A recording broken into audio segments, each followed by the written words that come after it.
আসসালামু আলাইকুম। আশা করছি আপনারা সকলে ভালো আছেন। আজকের ভিডিওতে আমরা আপনাদেরকে এমন একটি বৈদ্যুতিক সার্কিট নিয়ে আলোচনা করব যা আপনার কাজকে সহজ এবং সুন্দর করে তুলবে। আজকের ভিডিওতে আমরা একটি সুইচ বোর্ড ফিটিংস করব এবং সুইচ বোর্ডগুলো দিয়ে আমরা কীভাবে কাজ করব সেগুলো আপনাদেরকে আজকের ভিডিওতে আমরা সুন্দরভাবে উপস্থাপন করব।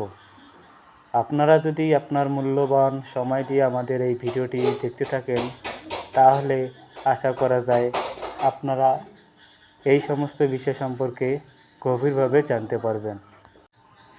আমরা ওয়ালটন কোম্পানির সুইচগুলো ব্যবহার করতেছি। এই সুইচগুলোর প্রকৃত নাম হচ্ছে পিয়ানো সুইচ। এগুলা আমরা সুইচ বোর্ডে বেশি ব্যবহার করি কারণ এগুলো দেখতে অনেক সুন্দর এবং দীর্ঘস্থায়ী। আপনারা যদি এই সুইচগুলো লাগান তাহলে যে কোনো বোর্ডের একটা সৌন্দর্য বৃদ্ধি পায়। আপনাদেরকে ছোটো আকারে ভিডিও দেওয়ার জন্য আমরা কাট করে নিয়েছি।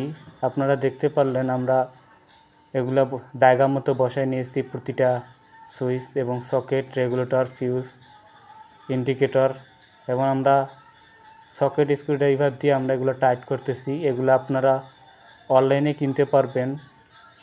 এর প্রাইস মার্কেট হলো 200 টাকা, ডেলিভারি সহ 350 টাকা পর্যন্ত আসতে পারে। আমরা এই সুইচগুলো টাইট দিলাম এবং আপনাদেরকে দেখাচ্ছি কীভাবে এগুলা কানেকশন করব। আর এই সুইচগুলো অনেক টেরা বেঁকা ছিল, আমরা এগুলো সোজা করে আবার সুন্দর করে টাইট করে নিচ্ছি। এই সুইচগুলো বিভিন্ন কাজে ব্যবহার করা হয়েছে। এখানে 4টি সুইচ রয়েছে। 4টি সুইচের একটি ফ্যান কন্ট্রোল হবে রেগুলেটরের মাধ্যমে। আর এখানে যে সকেটটা রয়েছে সকেটটা ডাইরেক্ট থাকবে। আর যে 3টা সুইচ থাকছে এই 3টা সুইচ দিয়ে আমরা 3টি বাতি নিয়ন্ত্রণ করব। এখন আমরা আপনাদেরকে এর কানেকশনগুলো দেখাবো যা আপনারা দেখলে বুঝতে পারবেন। অবশ্যই এগুলো কাজ করার জন্য বিদ্যুৎ সরবরাহ বন্ধ করতে হবে। বিদ্যুৎ চলাকালীন এগুলো কাজ করলে অনেক ঝুঁকি রয়েছে, তাই আপনারা কাজ করার আগে বৈদ্যুতিক সংযোগ বিচ্ছিন্ন করবেন। আর এখন আমি আপনাদেরকে এর কানেকশনগুলো দেখাবো, আপনারা ধৈর্য সহকারে দেখতে থাকুন। আর আপনারা যাতে সহজে বুঝতে পারেন তাই আমরা কাট করে নিয়েছি এবং কম সময়ে সঠিকভাবে বোঝানোর চেষ্টা করছি। এখন আমি আপনাদেরকে কানেকশন করার পূর্বে কিছু জিনিস জানাই দেই। আমার এখানে দেখেন ফিউজটা থেকে এই সকেটে লাইন আসবে, আপনারা দেখতে থাকুন।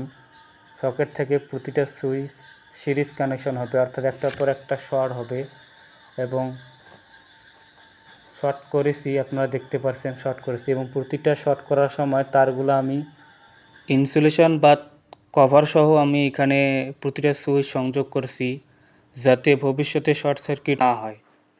শর্ট সার্কিট হলে বড় ধরনের আগুন ধরতে পারে, আপনারা এগুলা ভালোভাবে জানেন। আমাদের দেশে প্রায় অনেক জায়গায় বৈদ্যুতিক দুর্ঘটনায় অনেক মানুষের প্রাণ যায়, আবার অনেক বাড়িঘরে আগুন লাগে।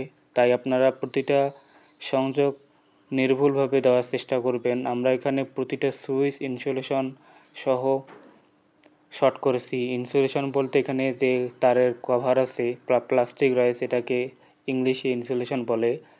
আর ইনসুলেশন হলো ওই সকল পদার্থ যেগুলো দিয়ে বিদ্যুৎ প্রবাহিত হতে পারে না, এগুলো হলো ইনসুলেশন। আর আমার হাতে যে নিউট্রালটা দেখতেছেন এই নিউট্রালে আমরা ফ্যান, লাইট মানে যতগুলো লোড আছে সবগুলো লোডের নিউট্রাল আমরা এখানে কমন করব। আপনারা আমার এই ভিডিওর মধ্যে দেখতে পারছেন আমি সকল নিউট্রাল অর্থাৎ মেন লাইন এখানে যে আসবে সেই মেন লাইন এবং প্রতিটা লোডের যে নিউট্রাল রয়েছে সেগুলো আমি সুন্দরভাবে এখানে প্যাচ দিয়েছি। প্যাচ দেওয়ার পর আমি এখানে টেপিং করতেছি।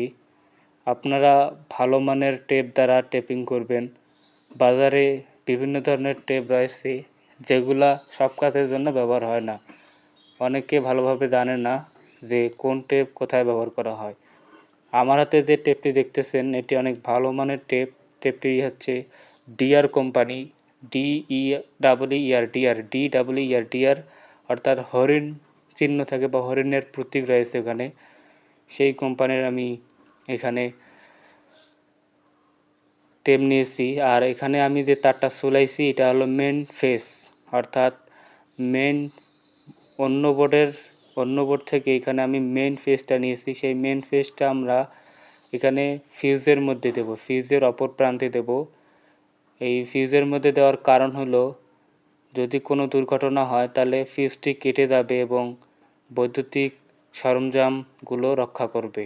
আমরা ফিউজের এক প্রান্তে মেইন ফেসটা দিলাম, আর বাকি যে ফেসগুলো দেখতে পাচ্ছেন এগুলো হলো লোডের ফেস, অর্থাৎ এগুলো হচ্ছে প্রতিটা লোডের ফেস, যে ফেসগুলো দ্বারা আমরা বাতি ফ্যান নিয়ন্ত্রণ করব।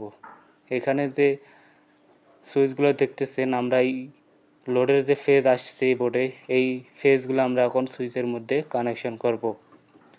আপনারা দেখতে থাকুন শেষ পর্যন্ত, আমরা শেষে আরও ভালোভাবে বুঝিয়ে দেব। এগুলো কাজ করার জন্য ভিডিও দেখেই কাজ শেখা যাবে না, অবশ্যই প্র্যাকটিক্যাল করার জন্য এই মালামালগুলো বাড়িতে সংগ্রহ করতে হবে।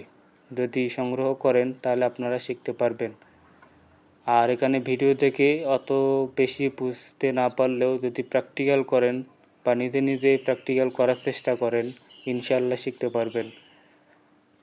আর অবশ্যই বৈদ্যুতিক লাইন বন্ধ করে কাজ করবেন। কখনো বিদ্যুৎ সরবরাহ দিয়ে কাজ করলে আপনার সমস্যা হতে পারে।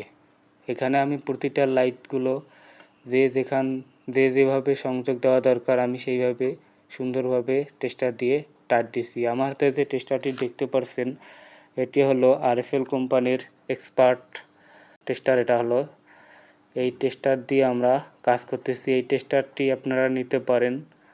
এই টেস্টার দিয়ে আপনারা যে কোনো ধরনের স্ক্রু খুলতে পারবেন। এর দুটি মাথা রয়েছে, একটি হলো স্টার, আবার অনেকে বলে ফিলিপস স্ক্রুড্রাইভার, আবার এর অপর প্রান্তে রয়েছে ফ্ল্যাট মানে মাইনাস, যেটা প্লাস আর মাইনাস। আমি এখানে সকল লোডগুলো সংযোগ করলাম রেগুলেটর দিয়ে। রেগুলেটরের আউটপুটে যে ফেসটা আসছে সেই ফেসটা আমি ফ্যানের সাথে জয়েন দিয়েছি। এখন আমি এটা টেপিং করব ভালোভাবে। আমি আবারও বলি, আপনারা এগুলো কাজ করতে হলে আপনাদেরকে অবশ্যই প্র্যাকটিক্যাল করতে হবে। ভিডিও দেখে অত বেশি বুঝতে পারবেন না, কারণ সবার বোঝানোর ক্ষমতা এক না। আমি এখানে লাইন দিয়েছি এবং লাইট ছিল না, একটি লাইটই ছিল যেটা আমি বাইরে ব্যবহার করছি। আর ভিতরে দুটি লাইট দিয়েছি যেগুলো আমি ছোটো বাতি ব্যবহার করছি, যেগুলোকে আমরা বলি ডিম লাইট। এখানে ফেস খুললে লাইন অফ হবে, আবার ফেসটি যদি আমি লাগাই আবার লাইন চালু হবে। এইভাবে পরিপাটিভাবে কাজ করবেন, কাজ দেখতে সুন্দর এবং মানুষের আকর্ষণ করবে। সবাই ভালো থাকবেন, সুস্থ থাকবেন। আল্লাহ হাফেজ।